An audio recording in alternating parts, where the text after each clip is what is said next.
Hvad er det i reklamer, der fanger os? Hvad der fanger os i reklamer? Jamen, det synes jeg, det er lidt svært at sætte på sådan en entydig formel, fordi at det, der fanger det ene, det fanger ikke nødvendigvis de andre. Og nogen bliver inspireret af den ene type reklamer, og nogen bliver inspireret af den anden type reklamer. Nogle er målrettet kvinder, og nogle er målrettet mænd. Ja. Og det er klart, at sådan nogle reklamer, som f.eks. dem fra Danske Spil, jamen, de appellerer mere til mænd, fordi det ligesom er på kvinders bekostning, at de kører, ikke? Så det er lidt forskelligt, hvad der fanger os, men der er jo selvfølgelig nogle kendetegn, der sådan er noget af det, der sådan generelt, så de skal jo fungere på mange forskellige måder. Men nogle gange så fungerer de jo godt på den ene måde, nogle gange bliver vi tiltrukket af, at de er humoristiske, de er sjove. Nogle gange er det fordi, de spiller ping-pong med tiden, altså de er meget tidstypiske.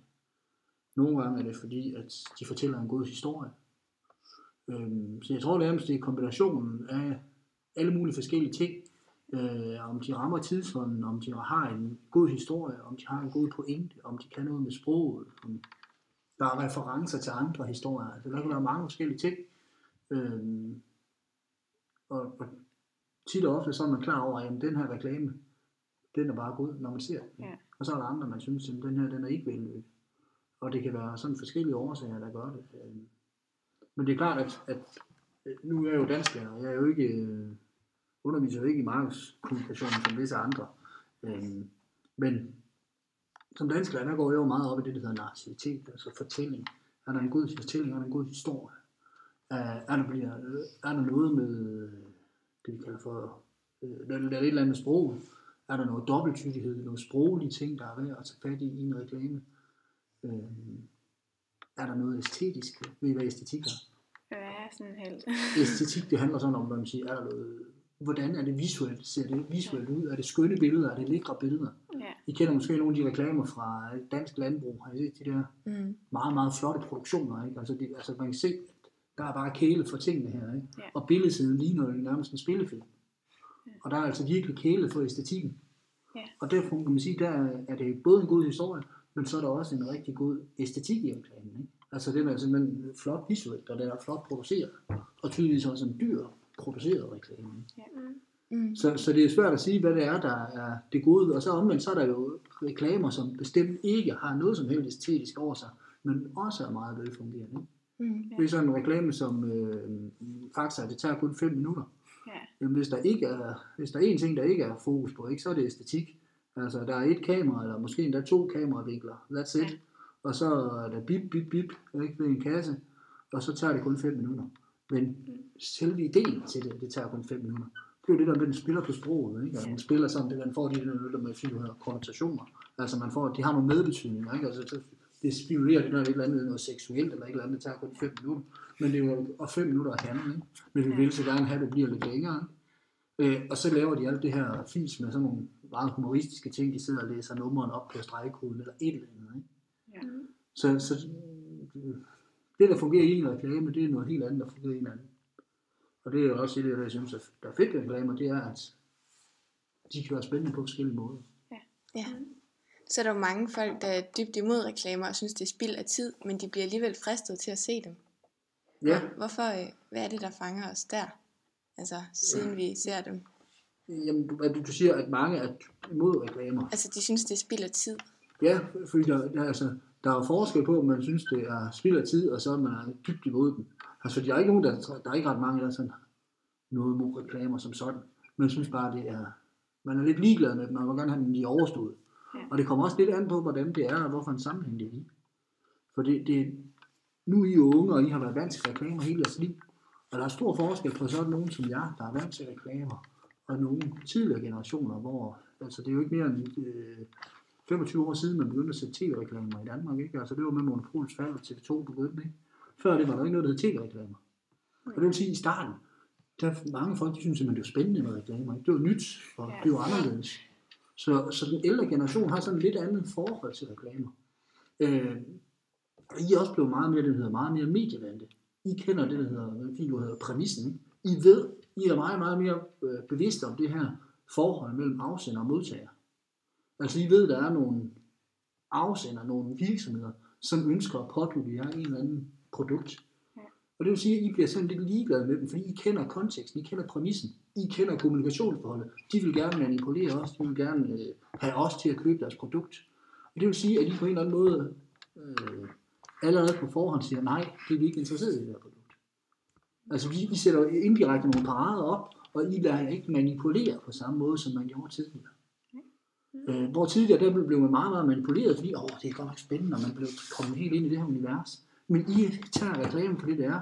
Det er et forsøg på, at I skal købe deres produkt. Og det er især de reklamer, der irriterer mest, det er jo næsten dem på YouTube, hvor man sidder der og venter, og man tæller ned. 5, 4, 3, kan man ikke snart få lov til at trykke dem væk, ikke? Og det er meget, meget svært for dem at fange jer, fordi I er så ligeglade med dem, og I kender hele præmissen, altså. Så det er meget, meget svært for dem at få jer til at interessere jer for det. Og det er også derfor, at reklamer, de meget ofte prøver at lave et eller andet overraskende, der kan få jer til bare at holde bare 2 sekunder på produktet. Fordi afsenderen ved jo også godt, hvordan I har det med reklamer. Og det vil sige, at de spiller på at få jer, man snakker om, at man er ved at bevæge sig fra noget, der hedder push marketing til noget, der hedder pull marketing. Nu ved jeg ikke, hvor stærk jeg er i engelsk, hvad betyder det at push? Det betyder at skubbe. Og det vil sige, at i gamle dage, der fik man skubbet reklamerne lige ind i fjeset, ikke? Afsenderen, virksomheden, de kom med nogle reklamer, og dem fik man ind i hovedet. I dag, der fungerer det ikke rigtigt for virksomheden at smække alle de der ind til, fordi I sidder bare der og venter, I sidder netop, som I siger, I er ligeglade, I sidder bare og tænker, fedt, jeg kan ikke snakke, det er fandme ligegyldigt, hvad de byder på jer, ikke? Så trykker I væk, og så ser I ikke reklamen, altså det er sådan, I har sådan en indre blokade, fordi I kender det der spil, i det, i det der hedder medievand, ikke? I ved, hvad der kommer til at ske, så de er nødt til at prøve at vende paletten op, og så se det på en anden måde. Jamen, hvis nu vi ikke kan skubbe alle de her reklamer ind i hovedet af, hvordan kan vi så få jer til at søge reklamerne selv? Hvordan kan vi få jer til at blive interesseret i dem? Og det er jo det, man kan sige, der er en ny mekanisme inden for marketing. Det er, at man er begyndt at vende tingene om. Især i forhold til unge mennesker. Så er det, at i stedet for at skubbe reklamerne ind til jer, så I tiltrækker I dem selv. Så er det altså jer selv, der søger reklamerne. Det vil sige, at det handler om at finde nogle fede reklamer, nogle gode historier, som er spændende nok til, at I ser dem. Ikke som reklamer. Vi ser dem nærmest som underholdning. Hvor går I det hen? Det gør vi i tv. Ja. Hvor går man det ser? Hvor kan I se? Men når I ser en reklame i tv, hvor tænker I, når I sidder der? Nej, det er faktisk også undersøgelser, der viser, at folk de begynder at ændre fokus på. Folk de er ikke lige så meget mod reklameblok i tv mere. Nej. Og det skyldes, hvad tror jeg, det kan skyldes? Det er bare sådan, det er blevet. Altså, det er bare sådan, det er. Ja, men det har det jo været. Det har været i lang tid. Men hvad har I af muligheder nu? Folk så lige snart førhen, når de så reklamer, så skyndte sig at tage fjernbetjening og zap. Mange unge mennesker, de gider ikke engang tage fjernbetjening og zap, hvis de vil se en film. Eller vil se Paradise. Så er der en velspændt mulighed for at tage mobilen op, og så lige tjekke Facebook, de 3-5 minutter, det var. Og så er man klar igen. Godt, så får man lige stillet sit indre Facebook-fif, eller fix, og så er man klar til at se videre igen efter pausen. Så man giver i gang af, at folk de så er sappet, ikke? Og det var inden, at når der kom for alvor kom smartphones, jamen, så havde vi selvfølgelig sms'er. Men man fik jo ikke sms'er på samme måde, som I kan se på Facebook, eller en sms, der var der noget nyheder, hvis man har fået en sms. Men hvis man ikke har fået en sms på bare 6-7 år siden, så var der jo ikke noget. Nej. I dag, jamen, der kan I jo sagtens bruge 5 minutter, jamen, så kan jeg lige scrolle igennem Facebook, se hvad der er af nyheder, og så I gider ikke engang have sagt væk. Men hvor meget får virksomhederne solgt af det? Og I sidder på Facebook, de sidder og viser reklamer mellem Paradise. Ikke så meget. Ikke en skid, vel? I ser ikke, I er simpelthen mentalt blokeret for det. Og det vil sige, at de kan komme med alt, hvad de vil. I ved, det her de reklamer. Jeg lader mig ikke manipulere, eller må ikke alle de her ting på samme måde, som jeg gjorde tidligere. Så i stedet for, så prøver de at tiltrække jer ved at lave så gode reklamer, I selv søger dem. Og nu snakker vi om Facebook før. Hvad ved vi omkring reklamer og Facebook? De målretter dem til os. Ja, hvad er det for nogle reklamer? Har nogen af jer set for eksempel svisreklamer? Do it for mom. Ja. Do it for Danmark. Do it for mom. Jo, den har jeg set. Er det en god reklame? Nej, synes jeg ikke. Jeg synes, det er skidegod. Hvordan har du set den? Den var over 2 minutter, så har du set den i fjernsynet? Altså, jeg kan ikke huske det med. Er det ikke et eller andet med en mor, der kommer op med en swimmingpool eller sådan noget? Jo, det er den her, med den her ældre kvinde, som, hvor at, de snakker om, at hun har været der for sin søn hele livet. Og hun har været der, da han blev født. Hun har været der, da han tog sit første skridt. Hun har været der, da han blev konfirmeret. Hun har været der alle mulige forskellige steder. Men nu vil hun gerne have et barnebarn, ikke? Ja. Og de fortæller omkring den her problemstilling med, at der er mangel på folk i Danmark, og der bliver forfødt for få børn. Men det er lidt akavet, hvis hun skal være der, ikke? Så der er meget, meget humoristisk i den. Så det er sådan en rigtig sjov, humoristisk reklame, der sådan rammer ind i den. Der er over den, man har også set den har, hvor mange hits har den? Jeg tror, den har over 1 million hits. Og det vil altså sige, når den går viral, den er også, jeg tror faktisk, den har 5 millioner hits. Den er simpelthen blevet så god, at man har set den i udlandet med engelske undertekster. Ja. Så det er en viral video. Det vil sige, at du ser den ikke så meget som reklame. Alle de her virale reklamer, dem kender jeg godt. Det er, hvad jeg mener, når jeg siger virale reklamer. Ja. Så når man ser virale reklamer, hvordan ser man dem? Det ser du som underholdning. Man ser dem som underholdning. Hvad gør det for dig i forhold til, når du skal købe det? Købe et produkt? Jeg gennemskuer jo ikke altid, hvad det er, det reklamerer for. Nej, fordi det er det, når man ser en reklame som en reklame, kender I, nu bruger jeg sådan en metafor, jeg er jo dansklærer. Så en metafor, ikke? Så er man paraderne over, ikke? Det er sportsmetafor. Sport, så kan jeg også søge vores sportsmetafor, ikke? Så er man paraderne over. Det vil sige, hvor modtagelig er man så? Ikke særlig modtagelig. Nej, hvis man derimod ser en reklame som værende underholdning. Hvad så? Så bliver man tiltrukket. Så bliver man tiltrukket. Om ikke andet, så kan det godt være, og tit og ofte, det er også derfor, mange reklamer i dag, de ønsker ikke at sælge et produkt. De ønsker ikke at få det til at gøre det. De vil bare have det til at være klar over firmaet. Og forbinde nogle bestemte ting med firmaet. Prøv at tænke også en reklame, der er gået rigtig meget viralt. Det er sådan en som Call Me-reklamer. Tal ordentligt. Det gode i den historie, det er jo den gode historie. Og så det her med, at den spiller jo igen på flere forskellige elementer. Der er både den gode historie, det her med, at den dårlige tone går igen og går i ring, ikke? Og så en, der bryder mønster. Men der er jo også det element med, at der er noget dobbelttydigt. Tal ordentligt. Jamen det handler selvfølgelig om, at man skal behandle hinanden ordentligt med respekt. Men det handler selvfølgelig også om, at man sidder med en rigtig god mobil eller netværkforbindelse. Ikke? Så er der igen noget dobbelttydigt. Men i og for sig, så siger de bare, tal ordentligt. Der er ikke nogen i hele verden, der bliver modstander af det. Så man forbinder den virksomhed helt automatisk med nogle positive signaler. Altså med nogle gode værdier. Der står bare lige Call Me til sidst. Men lige så snart jeg siger, tal ordentligt, der er ikke nogen, der er i tvivl om, hvem det er, der står for det der. Og det er rigtig mange danskere, og de gør næsten ikke noget ud af det. Nu det kunne de også bare godt skal tale ordentligt. Så ved folk, hvem det er, hvis forbinder med det. Ikke? Og det er jo meget, meget gode værdier, som der ikke er nogen, der kan have noget imod. At vi skal tale ordentligt til hinanden og behandle hinanden med respekt. Og det forbinder vi indirekte med den virksomhed. Så de sælger ikke så meget et produkt, som de sælger et værdisæt. Og det værdisæt, det er positivt, og det forbinder vi med virksomheden. Så mange reklamer, de er ikke direkte målrettet mod produktet, de er målrettet mod historier. Bare det, at vi husker, at de skiller sig ud. Der er rigtig, rigtig mange reklamer, som man ser, er de gode reklamer, hvor det simpelthen ikke er produktet, der er i fokus. Det er en eller anden historie, en sjov fortælling. Er det det, der er den nye? Eller? Altså det er det, der er helt klart, der er en af de nye ting. At man er mindre produktfokuseret og mere fokuseret på at gøre en forskel. Man har jo det, der hedder CSR, det hedder Corporate Social Responsibility, altså virksomheder, der tager socialt ansvar. Det er blevet meget, meget moderne, fordi det handler jo også om, at reklamer, de skal ramme tiden. Altså den gode reklame, den rammer tidsånden. Og en af de ting, man siger, der er fremme i tidsånden i øjeblikket, det er sådan noget som at være miljøbevidst. Det er sådan noget som at tage socialt ansvar. At vi værner om vores klode, vi værner om hinanden. Og det er det, mange virksomheder, de vil gerne signalere, at de tager socialt ansvar. Både på den ene og den anden måde. Det kan både være i deres markedsføring, men det kan også være i deres reklamer. Det er også derfor, mange virksomheder, de for eksempel siger, at hvis du køber det her, så går der 1 krone ubeskåret til det der eller det der. Ikke? Og derfor, at H&M, de kører en reklame, jamen de kører faktisk ikke ret meget på, at de sælger deres produkter, men det går på, at i alle H&M-butikker, der kan du aflevere tøj til genbrug.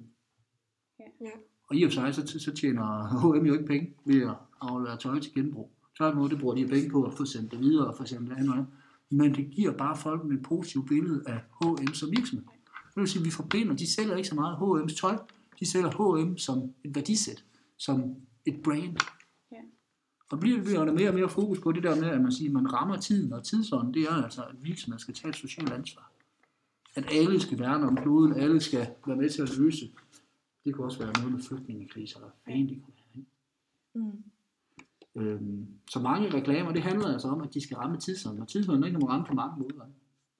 Og man er ikke i tvivl om, når der er en reklame, der rent faktisk rammer tidsånden.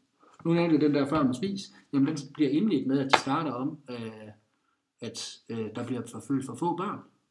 Og der er deres vinkling, den er ligesom at do it for Danmark. Ikke? Altså gør det for Danmark. Igen det her med, at de spiller lidt, de gør lidt grin med det her virksomhedens sociale ansvar. Ikke?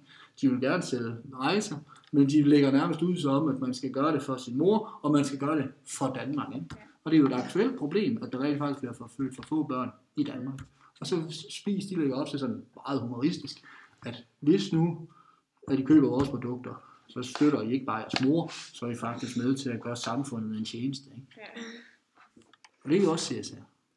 Hvordan påvirker de her reklamer så? Altså, gør de det, som deres budskab er? Når de... Jamen, det kommer an på, hvorfor nogle reklamer. Nogle reklamer er jo gode, andre er bestemt ikke gode. Men hvordan påvirker de os sådan i underbevidstheden, når vi sådan ser reklamer? Jeg tror tit, at nogle reklamer, de hænger bare fast. Og de gode reklamer, de hænger fast, og dem kan man huske. Ligesom den der pålægger, overlægger, nedlægger. Ja, og det er jo igen, som man siger, der er det jo ordspillet, der kører der. Ikke? Det må man sige, at, og de gode reklamer, de kan meget ofte et eller andet med ord. Ja. Og det er meget, meget simple ting. Hvis man er god med sprog, så er man god med ord. Ja. En af de store reklamefilmskurer i Danmark, han hedder Knud Romer, han var sådan tidligere reklamemand og sådan toppen af poppen, ikke? Men han er også blevet forfatter, og han kan bare rigtig mange ting med ord. Og hvis man kan noget med ord, man kan noget med fortællinger, man kan noget med historier, så er man langt i reklamebranchen. Fordi de gode reklamer, det er først og fremmest dem, der har en, jeg vil sige, der rammer tiden, men også dem, der har en god historie. Enten på den ene eller den anden måde. Er vi så selv klar over, hvad det er, som de gør, vi bliver fanget af? Eller ser vi det bare som underholdning, og så prøver det bare ind på en eller anden måde. Og så bliver vi påvirket, uden vi ved det. Ubevidst tror jeg, altså mange, når de ser en reklame, så synes de jo enten bare, at den er god, eller den ikke er god. Ja. Og mange reflekterer ikke ret meget over, hvorfor det er, de synes, den er god. Ja. Mange siger bare tit, at den er sjov. For det er det jo også. Og meget ofte, så er det jo også bare så simpelt, ikke? Altså for eksempel, det tager kun 5 minutter, men vi vil så gerne have, at du ryger lidt lækker, ikke? Og så sidder han der og snakker 7, 9, 4, 7, mens han læser sådan en streg på ham, ikke? Den er så plat, at den bliver humoristisk, ikke? Fordi at det der, de to ting, de står bare så stærkt i modsætning til hinanden, ikke? Og han gør virkelig alt, hvad han kan for, at de skal blive noget længere, ikke? Men det er stadigvæk en udstrakt hånd til kunden, ikke? Som jo er den, de gerne vil have, der skal blive noget længere. Og kunden vil jo gerne hurtigt igennem fakta, ikke? Så alle kan forstå situationen, og der vil man måske nok kunne sige, at det er bare, jamen den er bare sjov. Ja, det er den, men den er også sjov på en måde, hvor den rammer også, fordi den har også i fokus, ikke? Og det er sådan, at det gør lidt grin med, at faktamedarbejderen rent faktisk står og generer kunderne for at få dem til at blive noget længere. Men jeg tror, mange de reflekterer ikke over, hvad det er, de synes, der er godt ved en reklame. Nej, det er nok mest bare også, fordi vi har dem. Ja, men det er da en sund øvelse for mange at rent faktisk reflektere mere om. Men det er også det, altså det man så også sige, det er en vigtig pointe med de gode reklamer, det er, at meget ofte, så kan man bare sige med det samme, det her er en god reklame, uden man nødvendigvis behøver at kunne sætte en masse ord på det. Før så kan man føle klar, når man begynder at analysere og reflektere over det bagefter. Men man er ikke i tvivl om, når man har set en god reklame. Men en god reklame, det kan også bare være en, der rent faktisk får en til netop at stoppe op og sige, hvad fanden var det her for noget? For netop fordi, at de bliver bombarderet med indtryk. Og hvis at en afsender af en reklame bare kan få jer til at stoppe op og tænke, hvad fanden var det her for noget? Så har de gjort et eller andet rigtigt. Fordi at så er de trods alt blevet rykket ud af den her trummerum med, at paraderne er oppe, ikke? Jamen, så kan det godt være, at stadigvæk parader op. Men der er sket et eller andet ting, hvad fanden var det her for noget? Og derfor nogle reklamer, de er nogle gange bare sådan helt mærkelige. Ikke? Jeg tænker, hvad fanden er det her for noget? Ja. Og reklamer over og tænker, hvad fanden er det her for noget? Det kan så trykke op sådan, at man går og tænker over bagefter. Ikke? Og så er man jo kommet langt, hvis nu virksomheden kan få folk til at gå og tænke over, hvad fanden var lige det her for noget? Ja. Så man siger også en ny tendens i reklamer, det er, at man begynder meget mere at prøve det at få reklamer til at spille på flere platforme. Ikke?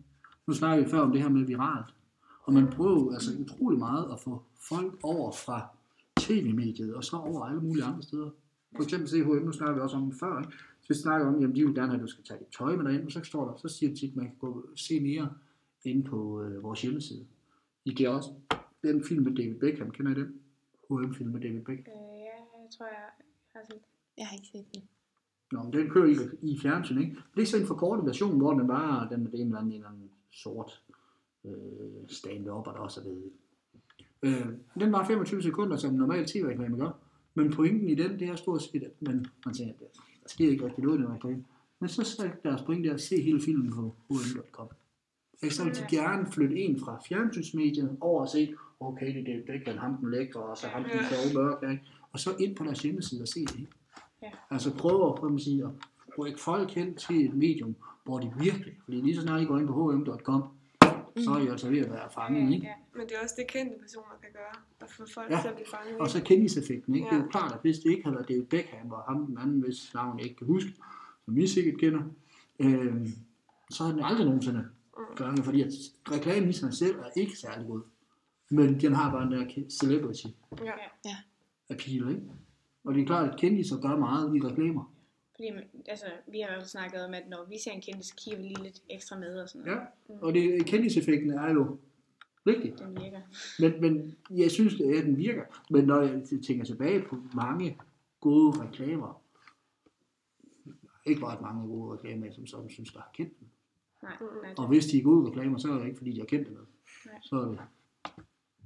Fordi det, jeg synes, der tit er problemet med kendthedseffektreklamer, det er, at kendthedseffekten, det er det eneste, de kører på. Altså så er det klart, at der er nogen, der har kendte skuespillere. Det er noget helt andet. Hvis de spiller en karakter, for eksempel Havenisseren. Men de spiller jo ikke sig selv. De spiller jo karakterer. Og det er jo karaktererne i reklamen, der er sjovt. Ja. Og man snakker om det, der hedder storytelling, at fortælle historier, og det er jo sådan nogle reklameføljetonger, hvor de samme reklamekarakterer går igen. Ja, det er jo noget af det, der er. Det har været fremme lang tid. Men det er meget, meget effektivt, fordi de her karakterer, det er noget, vi enten kan identificere sig med, eller noget, vi kan tage afstand fra, eller de er sjove. Så det kalder man storytelling, at der er karakterer, der simpelthen bliver fortalt en historie, der går igen. Altså ligesom Shanna og Peter fra Lise. Ligesom Shanna og Peter, det er det, der hedder storytelling-karakterer. Ja. Føljeton-karakterer. Og dem er der jo rigtig mange af. Og de bliver mere og mere ud, og de har faktisk de 15 år været meget udbredt. Harry Balsen er faktisk de mest berømte. Dem kender jeg godt. Jo. Balsen fra DSB, ikke? Ja, tarteletter og sådan noget. Hvad for noget? Tarteletter og sådan noget. Dem med tarteletterne, er det ikke også dem? Nej, Balsen og Harry og Balsen, den der DSB, hvor at dukken. Ja. Spiser de ikke også tarteletter der? Spiser tarteletter, ja. Det var det, jeg kan huske. Der er lavet ufattelig mange af det.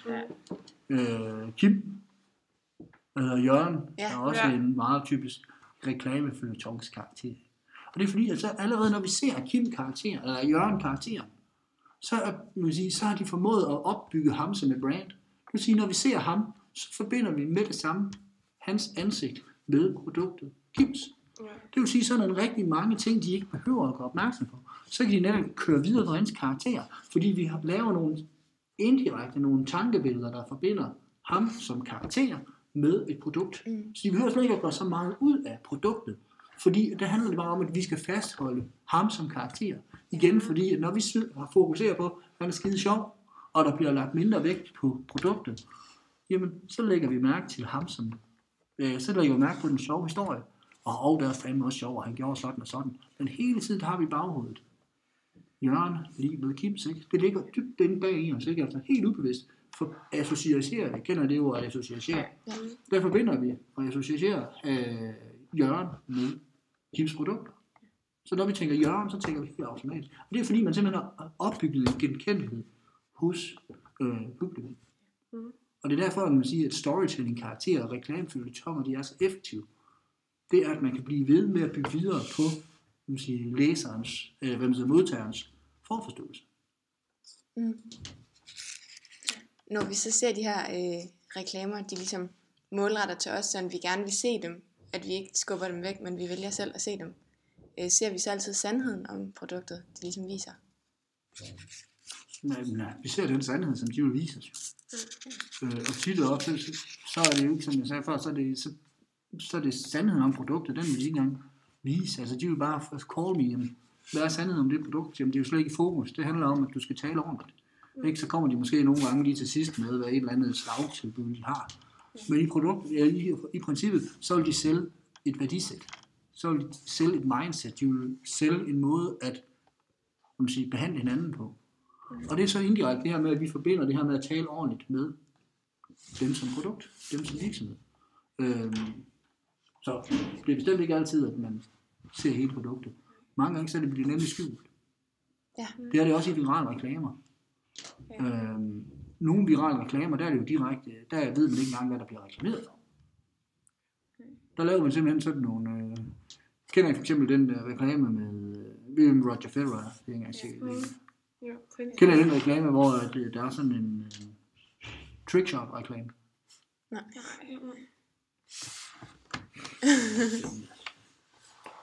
Rickshaw. Nej, trickshot. Trickshot. Okay. Er det sådan en tennisreklame? Ja. Både ja og nej. Okay. Ja, det er det.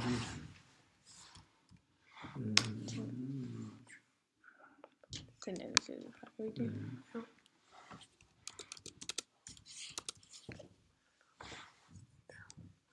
Ja, det tænker jeg også. Prøv at se sådan en her. Så prøv at lægge mærke til, hvordan den er.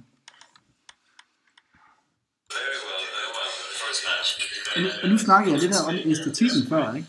For at sige, hvordan den produktionsmæssigt er lavet.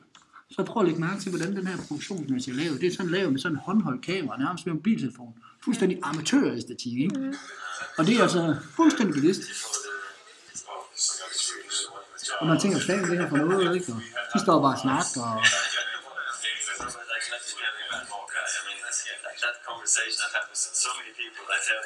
og det er bare sådan helt tilfældigt, ikke? De står bare og folkefinger med en telefon, ikke? Og det er optaget med en telefon.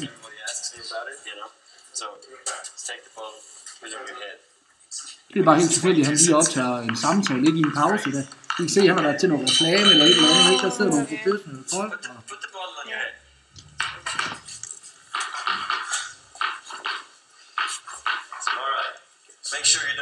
Prøv at lægge mærke til, hvor kamera var amatøragtigt, det er lavet, ikke? Ja.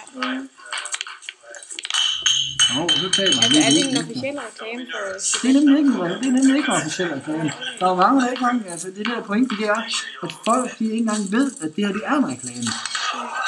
Man tænker, hvad fanden, man nåede ikke engang se, hvad foregik der der. Hvad var det for noget? Man nåede slet ikke se, hvad det var. Nå, men så prøver jeg lige en gang mere, ikke? Han fangede det slet ikke første gang, ham kameramanden mødte, fordi det var samtør. Det er så impulsivt, ikke? Det er jo ikke en reklame, det er bare en optagelse mellem en reklamebreak. Så kameraet, nu går han så ned, så han så fanger det, ikke? Hvad er det? Er det sådan noget... Hold da for.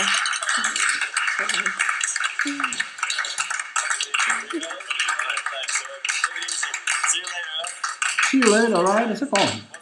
Ja. Er den meget kendt, den her video, eller? Jeg ved ikke, om den er meget kendt, men den er set af 10,5 millioner. Ja, okay. Hvorfor er den her set af 10,5 millioner? Fordi at det er sådan lidt uofficielt, og det er sådan lidt... Ja, hvordan har man set den her? Som en normal person vil se den. Ja, men hvor den er blevet set af 10,5 millioner, hvorfor er den kommet op på så mange hits? Den er blevet delt viralt, ikke? Og dem, der har set den, og folk har delt den her, har de delt en Gillette-reklame? Nej. De har delt en video af et fedt trick. Et fedt trick, og kæft, han kan nogle tricks sammen her, ikke? Ja. Og det der er, det er, at den måde, som de spiller på, det er, at folk, de har nemlig ikke solgt det som reklame. De har nemlig solgt det som trickshot, og som noget, folk de skal se som underholdning. Men i og med, at ham her, man ser dem kun lige meget, meget kort. Man ser det kun lige meget, meget kort. Men man ved, at den her mand her, han har været Gillettes reklamesøjle nummer 1 igennem 8, 9, 10 år inden på det her tidspunkt. Der har han været den, som Gillette har brugt aller flest penge på at promovere, og som har været deres front. Det vil sige, bare man ser, så kommer man indirekte til at forbinde Roger Federer med Gillettes produkter. Det er faktisk også Gillette. Man kan lige se sådan lidt ubevidst, og det er tit, så lægger man nemlig mærke. Det er det, man kalder for product placement, ikke? Ja. Prøv at se her lige lidt. Man ser det ikke rigtigt. Men man kan faktisk se, at der står nogle... Nu er jeg nu den der lorte, der kommer her. Og for ikke? Jo. Men I kan se, der står lige lidt Gillette-ting dernede. Men prøv at se, hvor meget skjult det er, ikke? Er det ikke også en... Man lægger slet ikke mærke til det. Men det er altså Gillettes produkter, der står noget Gillette skum her, ikke? Ja. Men er det ikke også det oppe på hans hoved, eller det var mig? Det var en anden flaske. Ja, det er en anden flaske. Men det er jo netop lavet om, at det er i en pause, hvor han holder pause fra en eller anden reklameindspilning. Og så er der reklameindspilning. Hvem er han reklamerer for? Det er selvfølgelig dem der, ikke? Ja. Men Gillette er jo fuldstændig nedtonet i den her. Ja. Og der står jo ikke noget, den stopper bare. Der står ikke Gillette henover, eller noget som helst, den stopper bare. Så er det reklamen, så siden han blev kaldt Gillette Adshot. Ja. Men til at starte med, der er de der firmaer, der laver sådan nogle ting, de reklamerer ikke engang, de sætter ikke engang sig selv ud som afsenderen. Nej. Fordi så hvis de sender ud som afsender, så vil de vide, det er en reklame. Ja. Hvis de derimod lader være bare at lægge ud som en eller anden idiot, der har optaget det her, eller ham der kameramanden, der har optaget det her med sin telefon, ikke? Ja. Jamen, så skal man jo også vide, altså at Roger Federer, han er deres sådan. Ja, det er det. Men rigtig mange, og det er det der med, at når det er jer, der i jeres hoved afkoder, I laver de associationer, forbinder ham der med det produkt, så er det jer, der har lavet den afkodning. Så er det ikke dem, der har pottet det her, at I skal tænke de baner. Så er det altså, at de appellerer til nogle allerede det, der hedder forudgivende mekanismer i jeres underbevidsthed. Ja. De appellerer altså til nogle tanker, I allerede gør jer ubevidst. Men det er ikke dem, der serverer dem for jer. Det er jer selv, der rent faktisk laver koblingen fra ham over til Gillettes produkter. Så det er blevet et meget brugt trick her? Det her med ja, generelt, at fordi de ved, at I er medievante. Så man, i stedet for, at de pådutter noget, så får de jer til selv at søge reklamerne. Ikke? Fordi det virker meget, meget bedre.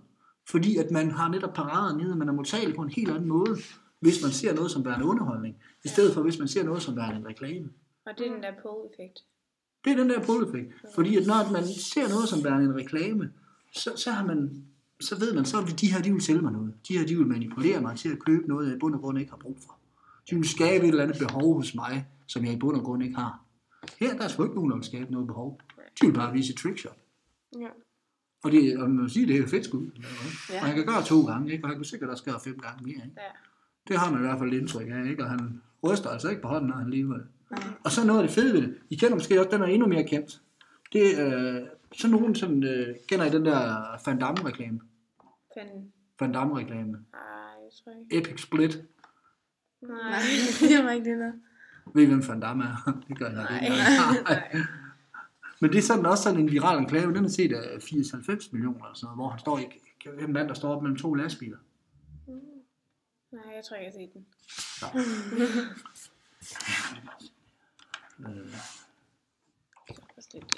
Van Damme.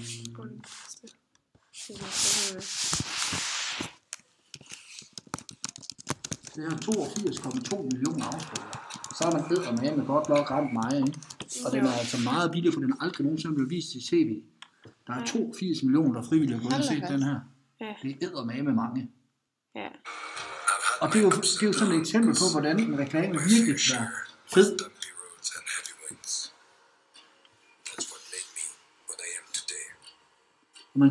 Man får alle mulige billeder om det. Prøv også at lægge mærke til æstetikken, hvor flot den er lavet, billedet, musikken, hvordan det hele hænger sammen nu om lidt. Ja, solnedgang og sådan. Den er skide flot produceret, ikke?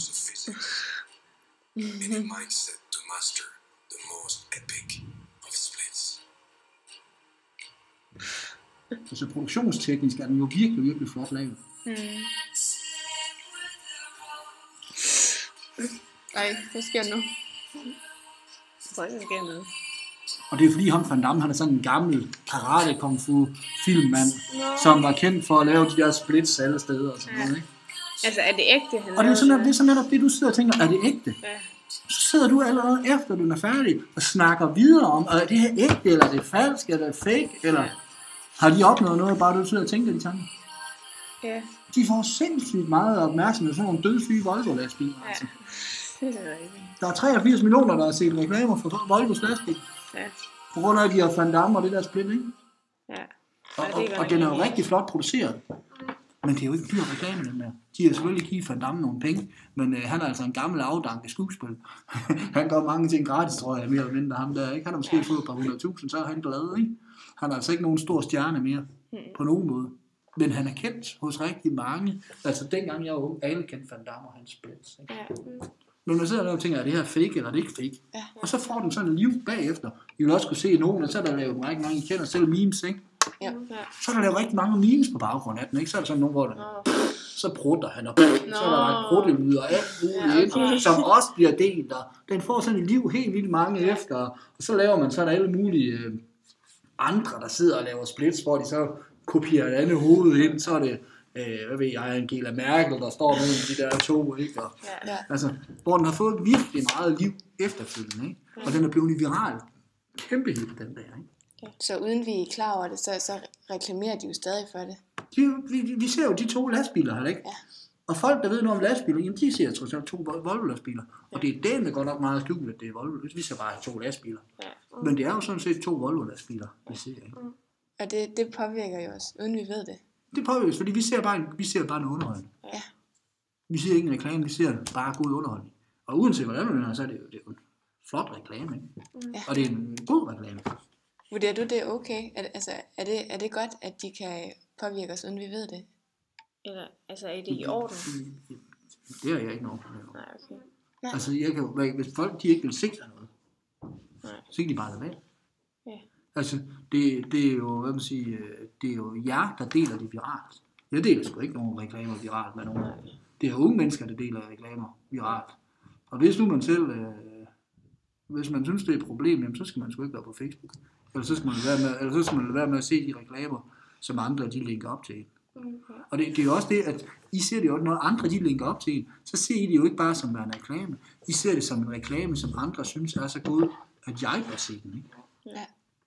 Og det vil sige, at I har altså allerede en, I kenders anbefaling af, at det her, det skal du se, ikke som reklame, men som værende underholdning. Og det er det, mange virale reklamer er skide gode til, der laver rigtig mange fede virale reklamer. Ja. Eller sådan noget her, også nogen, der laver alle mulige practical jokes og alt muligt. Altså. Ja. Og hvor at man ikke ser det reklame. Ja, det er fandme genialt. Og det er netop det, så det er jo netop den måde, som vi ser, man kan ramme unge mennesker på. Ja.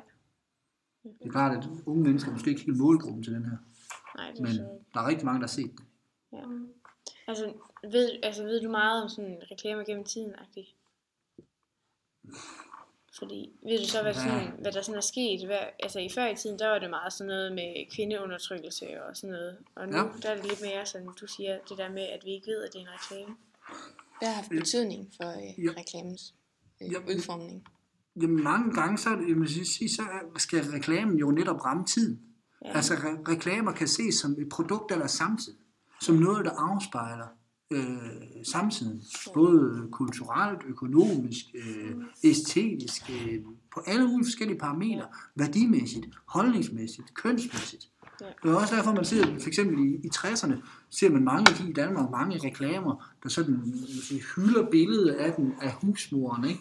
Ja. De reklamer, der står, hvor hun står og er fandme ingen grænser for, hvor glad hun er. Den lillegående husmor, bare hun får noget rengøringsmiddel, ikke? Så står hun jo skægt og smiler og har det rigtig godt, ikke? Men der bygger man det her kønsmønster op, med at der er nogle faste kønsroller, som den og den har. Så mange af de gode reklamer, de skal appellere til tidsånden på en eller anden måde. Ja. Mm. De skal fange tiden, og det kan være, de skal fange moralen, de skal fange den grundholdning, der er i moralen. Og det er derfor, nogle reklamer, de vil spille meget på at ramme et eller andet, hvis det for eksempel er i 60'erne, 70'erne, så vil man ramme på at så vil man spille på at ramme noget med noget frisind, noget med noget kollektivisme, noget fællesskabsfølelse. Ikke? Så vil man få moralen ind i reklamer. Jeg har set et eksempel på det, jeg plejer at vise det, når jeg får at snakke om tidsånd. Sådan 2 reklamer for Levi's, hvor den ene, den skal ramme tidsånden i 60'erne, starten af 70'erne med kollektivisme, fællesskab. Og det er sådan en meget, meget tydelig hippie-bevægelse, ikke? Hippie-strømning, og hvor at moralen til sidst, det er, at han kommer ind i sådan en bus og så videre, ikke? Fordi at de tager godt imod ham, det er fællesskab, og alle er det godt, og halleluja, ikke?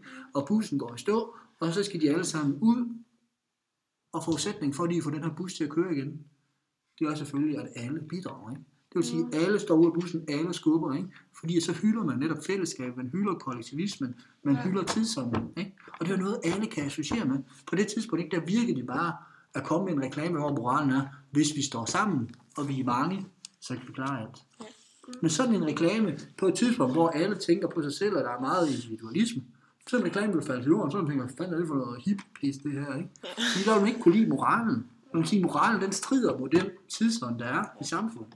Så laver man en reklame, hvor moralen det er, at man kan klare sig selv, og man ikke behøver hjælp fra nogen, ikke? Ja.